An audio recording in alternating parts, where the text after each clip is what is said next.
ACR Health.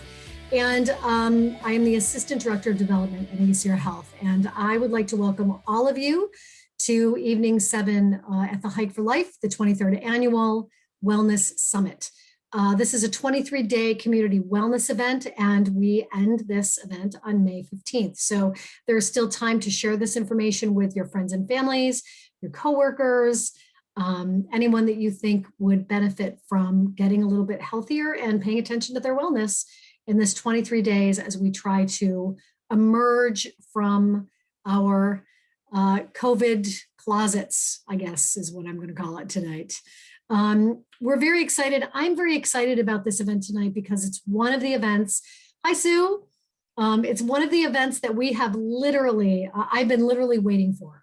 I believe that we are amazing at our care management, and I'm going to tell you why in just a little bit. But first, I want to introduce our players in tonight's wellness presentation.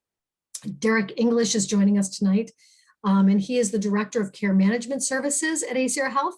And Allison Matura is our Development Associate. She is with ACR Health as well as a certified yoga teacher. Some of our events committee people are joining us as well. We have Victor Joskula tonight joining us. He is actually going to be in the background. So if you have any questions, he's going to be monitoring those questions and letting us know when we've got a question coming up and presenting that to our staff. And Susan Worcester is also joining us tonight. She is also on our events committee. Tonight, you are in the right place if you are looking for self-care equals effective care management. And Allison is also going to be doing a little bit of gentle chair yoga. So we encourage you all while you're on this call to enjoy the gentle chair yoga while learning more about ACR Health's care management services. So please, you can just follow along with Allison, and she's going to be doing some light chair. And if you know a little bit about yoga, feel free to kind of challenge yourself as well, you know. We also tonight want to recognize our sponsor for this evening's presentation, who is Excellis Blue Cross Blue Shield. They have been our partners for a very long time, more than 20 years. So we are very proud and honored that they are joining us on this journey this evening. Excellis is, their mission is to commit to helping all of us stay healthy. You can check out their preventative wellness topics such as immunizations and screenings, smoking, end of smoking presentations, nutrition, fitness, sleep, oral health, mediation management, and it's all on their website. You can find their website right in our chat box. It's just www.excellisbcbs.com. So don't forget to check them out. And we're very excited because we will have them on May 12th doing their own presentation about some of their own programs. So we're very excited about having that as well.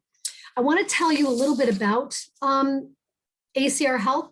First of all, hi, Derek, and hi, Allison, welcome. So as a development person, I do want to just talk a little bit about how ACR Health started. We are a 37-year-old agency, and we actually started way back in 1983 at the height of the AIDS crisis. And we started by just being a volunteer agency, and we did three things really well. We made sure that people got to their doctor's appointments. We made sure that people got meals and they got fed so that meals were brought to them. And the third thing we made sure of was that someone was really there to hold their hands while they were dying due to the AIDS crisis that was kind of around us at that point, really having a huge major effect on our community. Those services have turned into different things as we have kind of spanned 37 years for more than 40 programs. Our transportation program was the result of us trying to get people to their doctor's appointments. The food really is about a very now successful, very busy food pantry that we provide services for all of our clients, not just our HIV clients as well.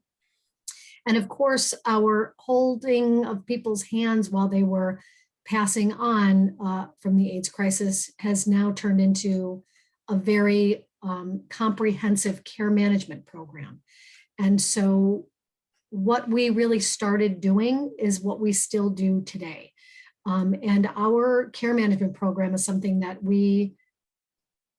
I think we're very, very proud of, because it's something that we started with, it's something that we continue to do, and it has expanded beyond measure. So I am really proud and honored to introduce the Director of Care Management Services at ACR Health, Derek English. Oh, thank you so much, Mo, Allison. It's nice to see everyone. I appreciate you reaching out and having me here tonight.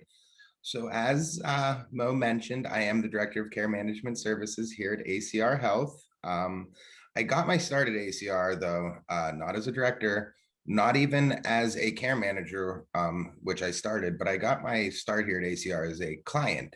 And I know Mo just touched on the services we offer, and I want to say that it goes above and beyond that. When I came to ACR, I came in through the syringe exchange program. I was at the lowest point in my life and I had no one else to turn to.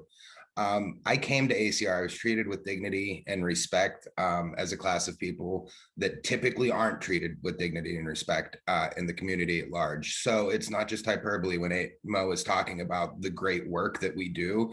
It has real world effects on so many people, people that have been marginalized for so long. I know when we started, people with AIDS were often looked down on, marginalized. We've expanded our mission over the years to literally help the people that no one else seems to want to help sometime. And, that's what got me to ACR. I started as a care manager in July of 2018, which was part of the services Mo was talking about. So I would help people with substance use disorder, with mental illness, with HIV, would get them to doctors, would find them mental health treatment. We would provide food pantry orders to them, and generally be someone that could be there for our clients when nobody else can be. A lot of the programs I oversee are safety net programs. That means when all other services fail, we are there to catch that person before they disappear altogether. The transportation that Mo was talking about, that is our STAR transportation. That is a safety net program. When Medicaid won't give you a bus pass and when Medicaid can't get you a cab, we step in to help these people. And we have so many different types of programs in the care management services that I could go on all night talking about it. But one of our main ones is our care management services. It comes in two forms. First, we have our Ryan White case management. That is solely for people living with HIV. They tend to be newly diagnosed or uninsured. That means that they can't get services because they can't pay for services, and that's where ACR steps up and steps in.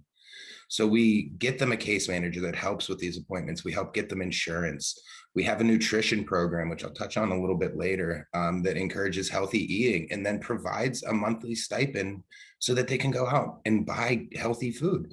We have an employment program. We have transportation, as I mentioned, and we also have under the care management wing is health homes care management. Now, this is for everyone. They have to have Medicaid, but other than that, it's a pretty wide open program. We help people who have asthma and a mental health issue, or HIV or substance use disorder.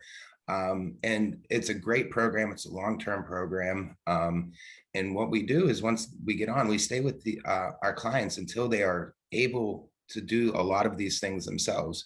It's not about just, providing assistance. It's about helping build them up, giving them ownership over what their own healthcare needs. We empower people to become healthier. I know tonight we're here to touch on self-care, and I don't want to let that go by the wayside. We all have different views of what self-care is. So real quickly, I just want to go on who's ever here. Can you tell me one or two things that you think are self-care? Reading a book. Oh, when I think of self-care, I think of sleep. I think of a good night's sleep. Sleep. Great. Yeah, those are all great things. Two of my favorite actually are sleeping and sleeping some more. Books are great. Some of my self-care is riding my bike or hiking. Victor, what about you? I know you want to be in the background. Around, I like movement too, so that's outside hiking, dance. Great. Movement. Yeah. See, that's good. And self-care can mean so many things, and it's about doing something that helps us feel better and live healthier. I will say this though: what looks like self-care for us can often be different for our clients. our clients might not have access to some of the resources that we have, or even the ability to do so. Self-care, what I've learned through my years in recovery, as well as, seeing it every day for some of my clients, is personal hygiene. Did you take a shower today? Did you eat anything today? Did you make sure at least to get up and get off the couch for a little bit? These are things of self-care that we don't discuss as often sometimes, that are equally important. Because yes, reading a book and hiking and bike riding are great, but sometimes the energy required to even do that may be greater than what a client of ours can exert at that given time. When you spend all day worrying about where your next meal might come from, or if you can make ends meet on the rent this month, doesn't necessarily lend well to going out and doing a 20-mile bike ride, or, going to the mountains to hike, which is my personal favorite. Sometimes self-care could be that healthy meal through our nutrition program, something with some vegetables. Self-care can be even taking 10 quiet minutes away when you've had the kids all day and you just need the 10-minute break. The one thing I love talking with my clients about is, stuff I've learned personally throughout my years, is breathing exercises. And I'm sure Allison will do a great job tying that back to our yoga in a little bit, but breathing exercises and centering exercises are something that you can do with little effort, something that you don't need resources to do. All you need is a few quiet minutes. And I will go over certain ones with my clients about starting with your toes and stretching out and, going up your body. And it's very relaxing, and it can center someone. When our clients' lives are in flux, and they often are, these centering exercises can be the difference between, a panic attack and not sleeping for 3 days, a relapse, things along those lines. I think it's very important to remember some of the basics of self-care. Can I insert one thing that I think is relevant? And I think, and one of the other calls, I think I talked about this, but the idea that anybody under chronic stress or trauma is constantly in this state of like super reaction. Like, it doesn't take a lot to push you over the edge.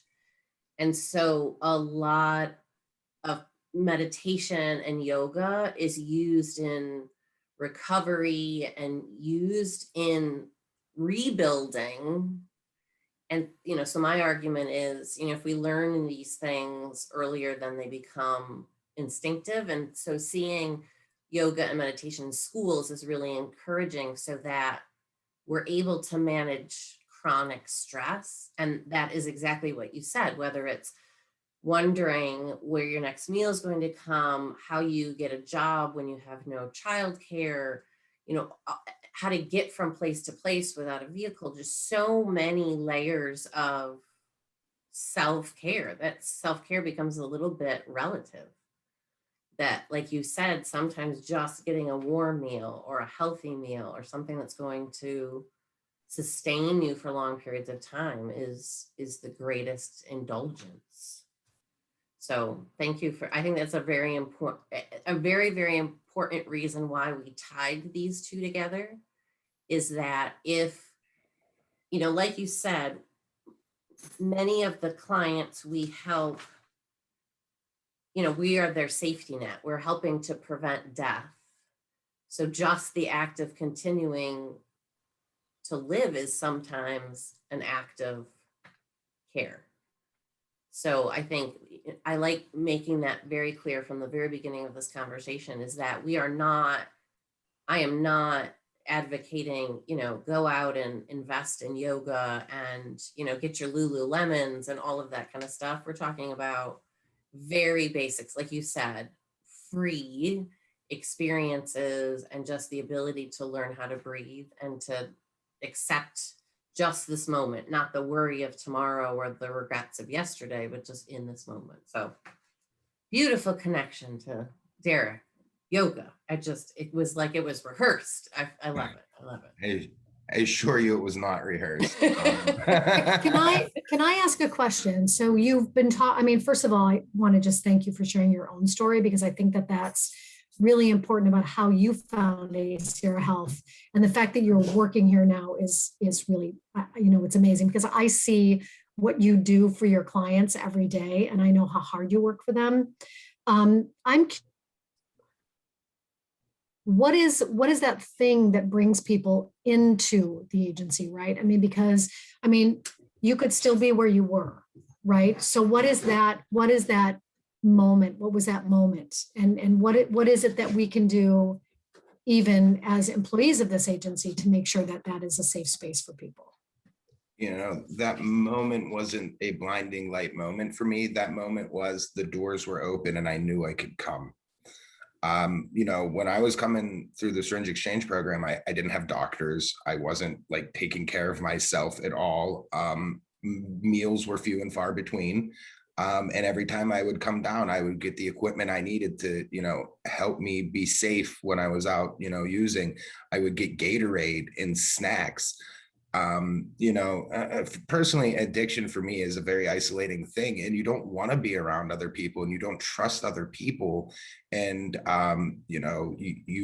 you get stigmatized so often and so much that it becomes the norm, and then you begin to believe those things are true. Like, it is very easy to feel like you are what people make you out to be when everybody's telling you that, and ACR would never do that, and they never did that to me. I would show up and I would know that I could talk to them. I could, be who I am there, not be judged. And one day I just came in and I said, hey, I need to go to rehab. And they did. They put me into the system. They filled out the paperwork. They called the rehab. They sent the van. Literally all I had to do was show up and hop on the van and go. So it wasn't so much as an exact moment as it was just a continuing path of being treated like a human. That's what got me to believe that maybe I can get better, or maybe there is more for me. And, that would not have been possible at all. I don't know if I ever would have got there completely on my own without the support of the people working in the syringe exchange program at that time. I love that you just said the door was open, so I walked in. Yeah. It's nice. That's nice. Yeah. And that same sentiment has come up repeatedly throughout the summit. This idea that ACR Health is helping to create, not has created, but is trying to help create a safe space for everyone who's willing to walk through the door. That on many different, whether it's LGBTQ programming or whether it's, participants in our events, we're trying to open doors to services that maybe are a last resort, like you said, that safety net, but being able to create and hold that space of trust and care, just like Mo said, how ACR has developed through the years of caring for people. Those are strands that we've seen throughout the series. So I think we're onto something. Can you tell us a little bit about a particular client or some of the challenges that people might go through when they come through the care management program? I think we touched on it a little bit, and it is around that trust issue, not only trusting your care manager, but trusting the system in which we're trying to get you to be more participating in. A lot of our clients have come and they've had some pretty negative experiences with providers, either due to, lack of education around a certain, diagnosis, such as substance use. It's still not widely understood in the medical community. And they have also, been kicked around by the larger system generally. They have not really experienced many positive outcomes in a lot of their lives. So building trust, not only with our client, but allowing the client to build the trust with these doctors. Throughout the years of doing care management, luckily I did get to know a lot of doctors, a lot of facilities, and you're able to read your client and understand they might not be the best fit for this doctor, but I do know that maybe they'll get a better treatment here. And it's really dependent on the client. So building that trust and housing stability, I would say, are very close as far as what are some of the barriers they face. it is very, very hard to establish care without stable housing, just because, documents are getting mailed to an address you don't live at, or it's hard to get to a doctor's appointment if you don't know where you're staying the night before. One of the programs I didn't so much mention that we do offer through our care management services is a very broad-based housing program for people living with HIV. And we also have a Medicaid redesign team, MRT housing program for people who don't have HIV. They're very popular programs. They are continually at capacity. But what we've seemed to find, and through the statistics that we collect on these programs, is that if somebody's stably housed, they have healthier outcomes in their life. A healthier person is going to build a healthier community. I could get technical and say how it reduces Medicaid costs and all that, but what it does is it creates people who are healthier because they are able to access care easier. They have more stability. I think it goes without saying that stable housing can do wonders for somebody who has a mental health diagnosis. To be at least one thing, to know that you can go home at night, that really will help with the stress level. So I would say those are the two biggest challenges that clients currently face, are trusting the system, and then, being housed so that they can avail themselves of the system.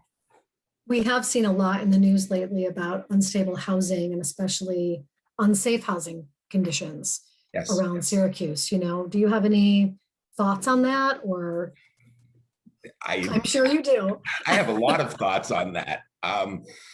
But I don't like to talk about problems without solutions. And in this case, we are working towards solutions. We are well aware of what the problems are. I've reached out to our other community-based organizations who house people in certain properties, and we're coming up with ideas of how we can act not only as an agency, but as a group of agencies to better serve our clients. And this is, will benefit not only the clients of ACR, the clients of the other agencies. This is going to benefit all people who are trying to find housing in Syracuse. I did have a chance to discuss with the Common Council of Syracuse that there's not enough affordable housing in Syracuse. I've gotten to discuss, how we can our hands can be tied sometimes in where we place our clients, because there's just not enough to go around. I don't think it was a secret, but I wanted to let everyone know that this is not just a problem that's going to go away when a news cycle changes. I've reached out to other people. We're trying to collect statistics on who we have living there. So we're trying to be very proactive in not only addressing the current situation, but making sure these situations stop coming up. One of my big mantras is just because someone lives on SSD or lives below a certain income level does not mean that they deserve to live in substandard housing. They should have some of the luxuries, at least, that we all not take for granted, but have. Just because you're on SSD doesn't mean you need to live on this certain block or in this certain neighborhood. There should be housing choice for everybody. And that's one thing, big picture, I would love to work on, in the coming years. And I think there's a lot of support for movements like this. In this case, it's housing equity, meaning that everybody gets a fair shake, not just what is fair for one person is fair for all people. I think every individual person needs a fair shake when it comes to housing.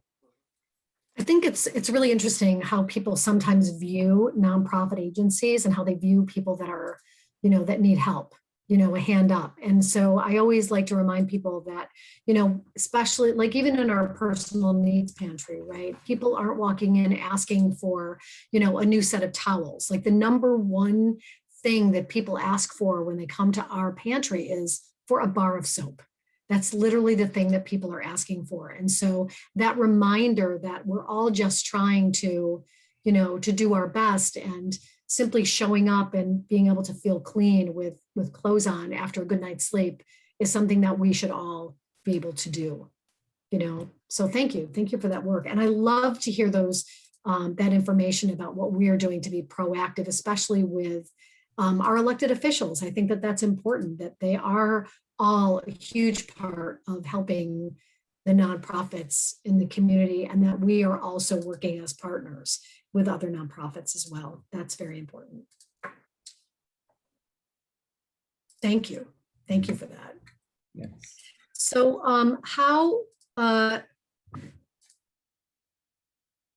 well, I guess I should say, how are you loving this new position, and what are you seeing as far as care management down the road? I'm really enjoying this new position. So this current position that I'm in is actually a combination of two programs that used to be run separately, our health homes care management and our support services care management. Both equally important cogs in the ACR wheel, and having them now combined under one roof, I have noticed that there's been an uptick of inter-office referrals from one program to the next. We're now able to provide more holistic services to our clients, which I think is very important. The one roof theory, if you can get all of your needs met in one agency, it makes you more likely to continue to go to the agency. So, we can help out and work collaboratively with all of the staff and making sure that, if they're coming in, for Ryan White case management, let's also get them in nutrition and transportation. And then when they're done with Ryan White case management, they can move to health homes. Or if they come into a health homes case manager, we can move them into nutrition. And we have a lot of different programs that one person can be served under. And, since taking over this, I've kind of made it my mission to make that work. And it's been working great. I will say I have amazing staff, and they do the real work. I should have mentioned this right at the beginning. Our frontline staff, they do the real work. They do the hard work. And in my mind, they do the important work. They're the ones out there meeting with the clients. They're the ones providing these services. I kind of just sit there and make sure the system runs well so that they can do their jobs properly. And they do a great job with it. The future, I have lots of plans. So I'm big in collecting and analyzing data to see how we can better serve our populations. It's kind of a nerdy thing that I like to do. Maybe that's my self-care. But I want to start. I want to start making sure that the numbers tell us where we can go, and if we can provide this data-driven services, we'll see where these gaps in care start to arise, and we can address them sooner. I have a wonderful intern who just started. He will be working out of out of Watertown, but him and I are going to work on a project. It's literally called a gap report we get from insurance companies, and it shows where preventative health appointments are not being had by clients. So we're going to work on getting our clients in to make sure they're getting breast cancer screenings or colorectal cancer screenings, getting their blood pressure checked. Actually just partnered or about to partner with the YMCA. They have a blood pressure program that they're going to help us with, and we're going to help them with. So I want to do, not only the interagency cooperation, but cooperation with, agencies as a whole throughout the community. I feel like Syracuse is pretty blessed, and our region is pretty blessed with a lot of community-based organizations. And I feel like unifying them and really working together, that's only going to serve our clients better.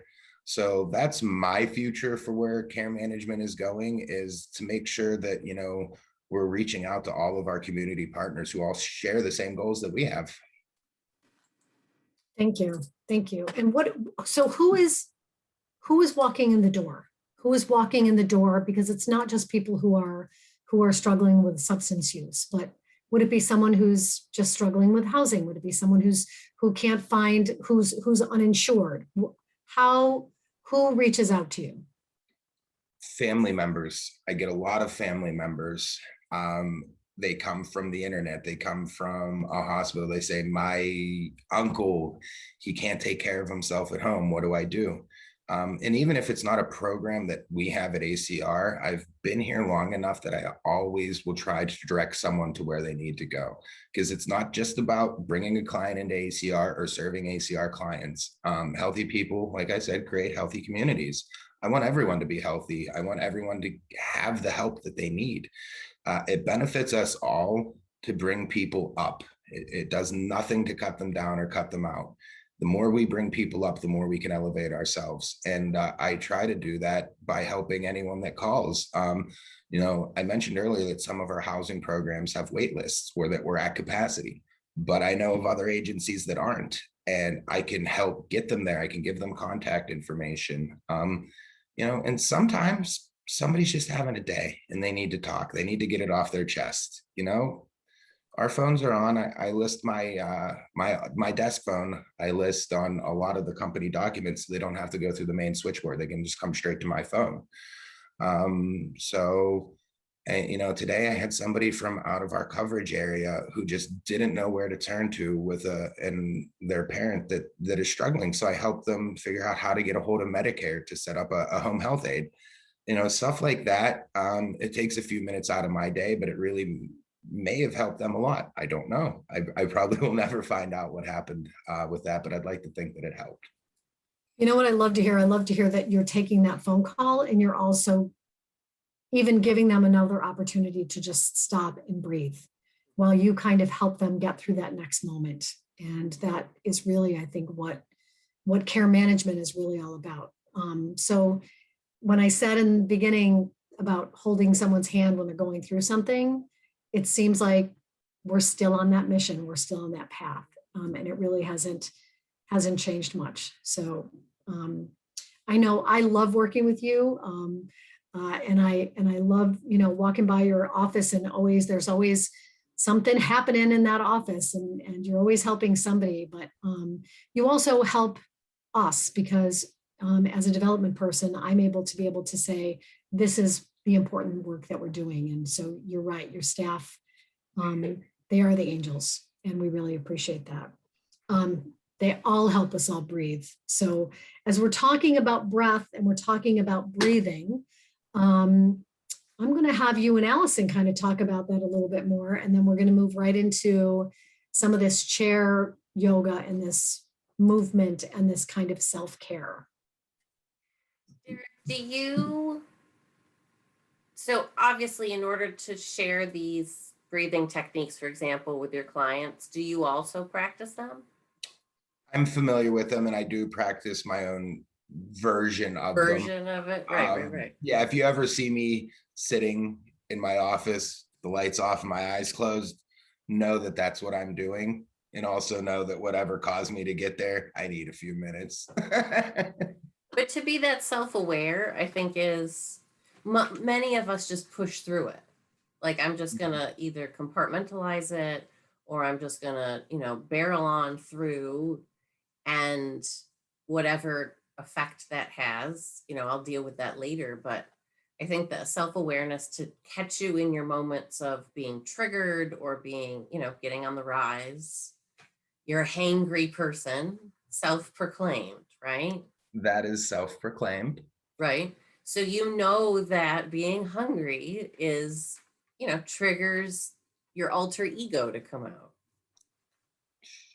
Not everybody, right? But not everybody knows that. So when you teach somebody to, in that moment of panic or anxiety or growing fear, to just pause for a moment and, breathe literally, then it's nice. It's a life-saving, because whether you're in recovery or you have the most, picture perfect life, the reality of this relative self-care concept is that panic is panic. Whether you are panicked because you're struggling for your life or whatever triggers your panic, I think it's important in that moment to be able to say, I can take a breath and just pause my reaction to it. So that's what we're going to do. Sounds good. So I'm here to kind of provide what you were saying, a free tool, which is our breath, 2 tools, 2 for the price of 1, of our breath and our body, and just being in that. And that's essentially how I define yoga, is kind of putting the pieces of ourselves back together. So our physical body, connecting that with our mind, and connecting our breath. So we as a physical whole person are in the same place at the same time. So since we all probably sit way too much, and here we are sitting again at night, good good sitting is just a nice place to ground because we do so much of it, whether we're sitting on the bus or a bench or, our desk chairs. Coming to the edge of your seat so that unless you're like, in a rocking chair or something, it's dangerous. Coming to the edge of your seat and then, pulling out your butt flesh is what we're going to call it, out from underneath you so that you can sit like on your sitting bones, those kind of bony parts of deep in your seat, and then bring your head over your shoulders and your shoulders over your hips. I'm teaching yoga, but I have to tie a balloon super quick.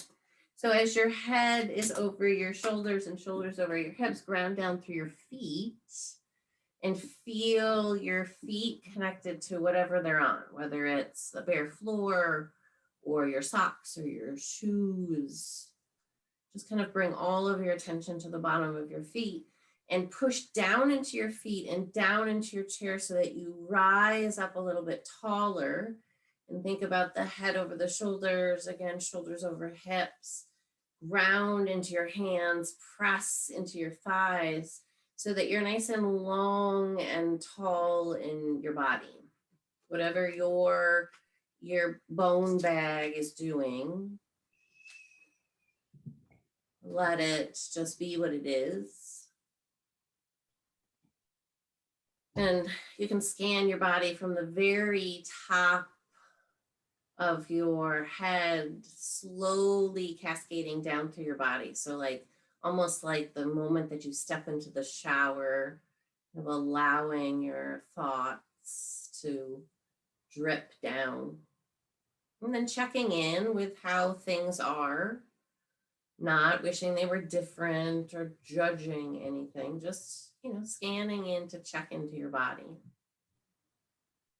And then seeing where you're clenching or holding your belly or holding your shoulders, just try to soften. I always use the example of like a melting chocolate bar in the sun, just retaining your shape, but just softening the edges, feathering the line between your body and the space around you. And then as you're more and more centered in your body, the more and more nuances you find along your way, the more your brain sticks with your body. Completely necessary to allow your thoughts to carry you away. But what we're trying to do is every time our thoughts stray, we bring ourselves right back to the body. And the next time you inhale, just watch where in the body the air enters and exits. And just literally watch yourself breathe. Watch the air come in through the nostrils and down into the lungs. Watch how the belly expands or the ribs expand into your chest. Just not doing anything but watching how your body operates. And then again, a nice inhale and then a slow and controlled exhale. And then if your eyes are closed, you can keep them closed. If not, just take a nice soft gaze downward and allow your hands to extend alongside your chair. You can pull your shoulder heads back and press down towards the floor, like elongating your arms. And then inhale, allow the shoulder heads to come up to your ears as high as you can, scrunching your neck down. And then exhaling, bring your fingertips towards the floor, top of the head towards the sky, nice and long. And then again, inhale, shoulders come up to the ears, scrunch everything in. And then exhale, lengthen everything out. Again, pulling the top of the head to the ceiling, sitting bones down to the floor, embed your feet into the flooring beneath you. And then inhale, bring your hands to your knees. Exhale here. And then on the next inhale, pull your belly forward, head and tailbone go back to arch your back. And then exhale, come forward, shoulders, tailbone comes forward, just curving your back like a cat. Inhale, belly comes forward, head and tailbone go back.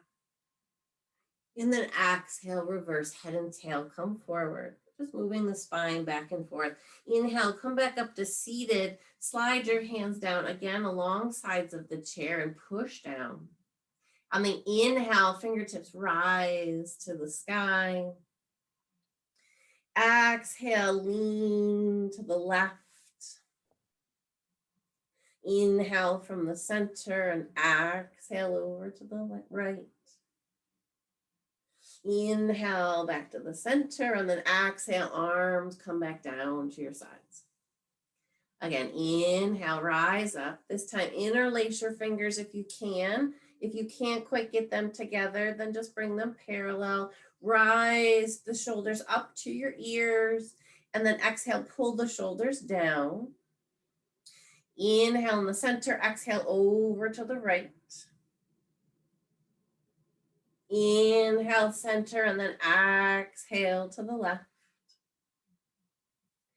Inhale, pulls back to center. Exhale, arms reach down. This time, keep your right hand down at the side of the chair. If you want to grab onto the chair, you can. Inhale, bring your arm up and over. Just walking yourself to the side. Press down into the hip on the side where the arm's extended. And then inhale, come up through center, and then exhale, switch sides. Really just pressing through the spaces between the ribs. Keep your seat nice and grounded, and then inhale, come up. Exhale that arm down. We'll switch sides, press into the opposite side.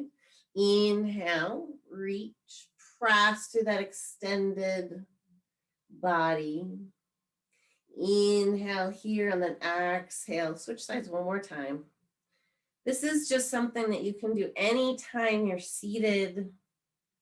It feels good to do it first thing in the morning. Anything that moves your spine in all the different ways. Inhale through the center, arms come back down. A few shoulder rolls to the front and the sides.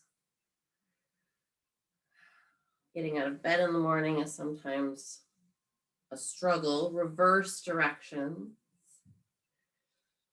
And then pausing here, fingers down to the sides of the chair. Inhale up, and then exhale, twist to one side or the other, and then exhale your arms down, trying to twist your body. You can grab the back of the chair or kind of walk your way around, all depending on what you have, what kind of chair you're in. Push down into your seat again and into your feet. And then pull your navel towards your spine and then twist a little bit more. Next, inhale, come back through center and over to the opposite side. Again, whatever resources you have, use the chair, use your body, use a wall. Stay grounded in both sides of your seat and in your feet. Inhale back through the center. Again, we can cat-cow our spine by pulling the navel back and then front, just to wiggle everything out. And then pausing here, I need to change my view here. Pausing here, we'll do a little bit of leg and hip. Bring one foot ankle up onto your knee. If it won't get there, just slide it up where it will get. So if it's below the knee, great. If it's above the knee, fantastic. Make sure you're up towards the front of your seat so your back's nice and straight again. You can flex your foot nice and hard, again, pushing down into both sides of the seat, and then fold yourself over. Not head to knee or head to foot, but try to lengthen out your torso, pull your shoulder blades back towards each other, and then lower down just to wherever you feel it or you find tension. And then like we did in the beginning body scan, every breath kind of drizzle your focus down through your body and see where you can soften a little bit.